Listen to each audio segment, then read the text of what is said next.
depending in the region or continent, by now Robert Eggers directed The Northman, now out, based on Norse mythology Viking story, kind of like a revenge tale, starring Alexander Skarsgård, Anya Taylor Joy, Nicole Kidman.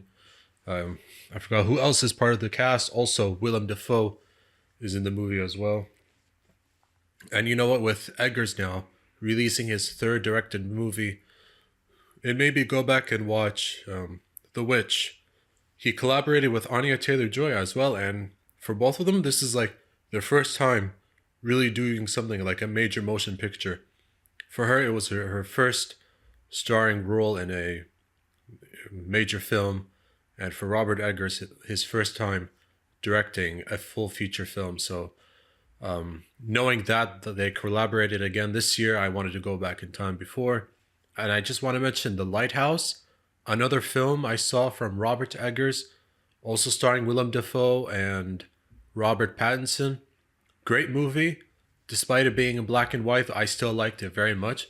That's a very good movie. Now, to go back to The Witch, for those that may not be aware, released in 2015, it's a horror film kind of based like on old English folklore, folk tales of witchcraft and sorcery and so forth. And even the movie, like at the end, just before the credits roll, it makes that clear, like what it's based on. And you know, the thing is, for me, like the horror genre, not really my thing, not my favorite.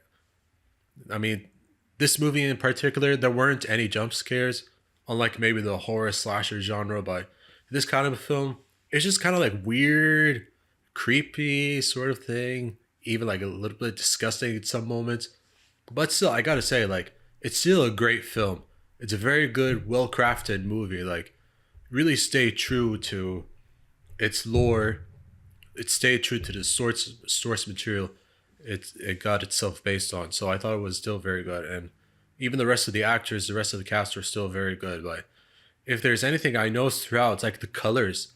Like the colors were just like very drab. You know what I mean? Like not dry, but like kind of like this, like like almost brownish. Like man, like you know, you when you look at the colors, you get the idea. It just feels like it's desaturated to kind of being dark, like kind of like this very drab green and like this, you know, poor looking blue. You know, it's just the colors are just like kind of depressing looking colors in the film. But the tone, it gave itself the tone and atmosphere in that movie. So I thought that was just important, you know. But it does get weird, but it's still a very very good movie, you know.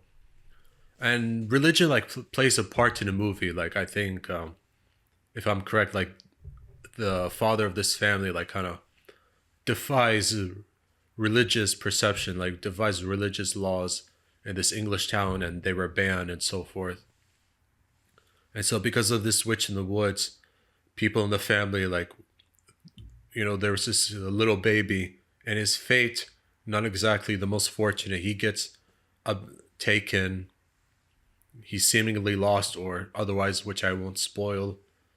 And since then, the family have been reeling. There are also these two twins that are part of the movie, and you know, like, and Anya Taylor Joy, her character in the movie, like, you know, her family thinks that she's like some kind of witch and whatever. And then there's this young boy, he gets sick, and you know how he passes away. It's kind of disgusting or creepy in a way. So like, it's not a terrible film, but it's just one that, like, you know, if you're willing to tolerate it, you'll notice like how well crafted it is, like every frame, you know what I mean? Like, and moments how like at least a couple of moments it tries to scare you, but it's not really scary, it just tries. I do want to say, like, in the end, like in the closing scenes, it's a little weird and creepy. I'm gonna say that. Like, whether you thought it made sense or not, I just thought like it's a little weird and creepy. Like, you know, it just like, okay, whatever, like, you know. So it wasn't one of those movies like watching it like it was the most pleasant viewing experience or anything like that.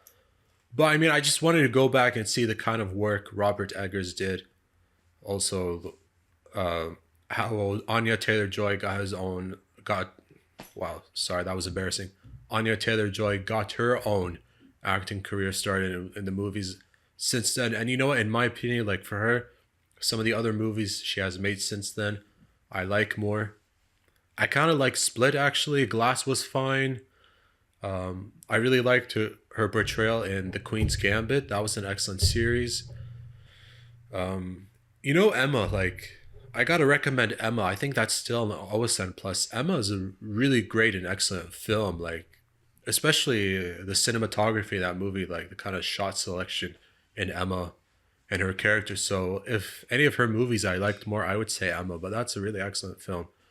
So yeah, I think like a movie like The Witch in the horror genre, maybe there are those that can handle that kind of movie. But as good as it really is, like I'd probably give it like 8.5 or even 9 out of 10. 8.5, I'd say, because maybe it just wasn't for me, but it's rated higher than that. But I just think that kind of horror film genre, it needs an acquired taste. It's not for everyone, for the content it has and kind of like a few of the gross moments. But if you're willing to handle it, follow along and see kind of like the lifestyle and the way people had to live or how that kind of family had to live, maybe you'll like it further. But, you know, The Lighthouse, I'd say for me personally, is a much better film from Robert Eggers. But yeah, that's just how I view it and saw The Witch. So some movies I'm willing to see more than once. This one, not really. But I'm not discrediting it as a bad film. It's still a good film, but just not one of those movies that's for me. Yeah.